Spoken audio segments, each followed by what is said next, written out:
In early 2002, a 53-year-old man sat in a police holding cell in British Columbia, complaining that he had been pulled off the road for a minor, seemingly unjustified firearms charge.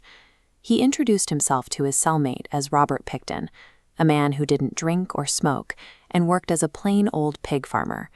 Sitting across from him was an undercover police officer, planted in that cell specifically to record a confession. During the sting, Pickton's demeanor shifted. He began boasting that he was already a legend, admitting he had murdered 49 people and only regretted that he was caught before reaching 50. This was a socially awkward, unrefined man who was highly visible in his community. Yet for over 20 years, he operated with total impunity. The sheer length of his career raises a troubling question.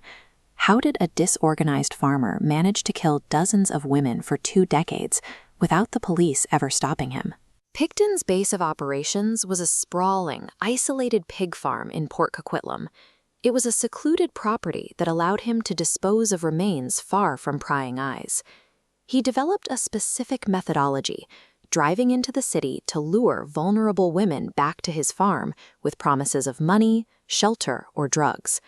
His hunting ground was Vancouver's downtown East Side, a neighborhood where extreme poverty and addiction made the population easy to target.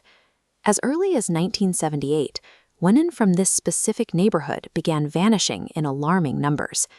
Even as the list of missing names grew into the dozens, law enforcement failed to connect the disappearances or launch a coordinated investigation into a potential serial killer. Pickton relied on the fact that his victims came from a community whose safety was a low priority for the rest of society. The most devastating failure occurred in 1998 when an employee at Pickton's own salvage yard explicitly told police he had seen identification cards belonging to the missing women at the farm. Police investigators searched the property but failed to find incriminating evidence. They dropped the lead and allowed Pickton to continue his work for another 4 years. His eventual arrest in 2002 was essentially an accident. Officers only raided the farm because of a minor, unrelated search warrant involving unlicensed firearms. While searching for guns, investigators finally unearthed the physical evidence of his crimes, body parts belonging to at least 26 identified victims.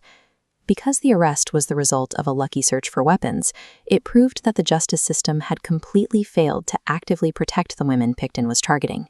The 2007 verdict against Robert Pickton secured a life sentence for 6 murders, but it left the institutional gaps that enabled him untouched.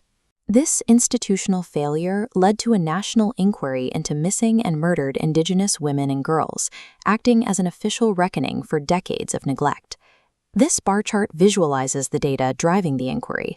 It shows that Indigenous women are 12 times more likely to be murdered or go missing than any other demographic in Canada.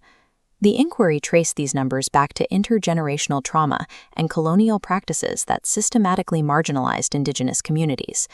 Pickton didn't just find a physical hunting ground at his farm. He exploited a sociological one created by years of institutional indifference. The findings of the MMIWG crisis are now forcing local governments to audit their own internal policies and biases.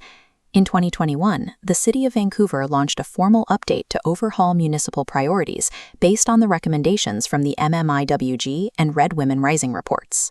This memorandum outlines a review of over 400 specific recommendations intended to identify exactly where city policies are currently failing to protect vulnerable residents.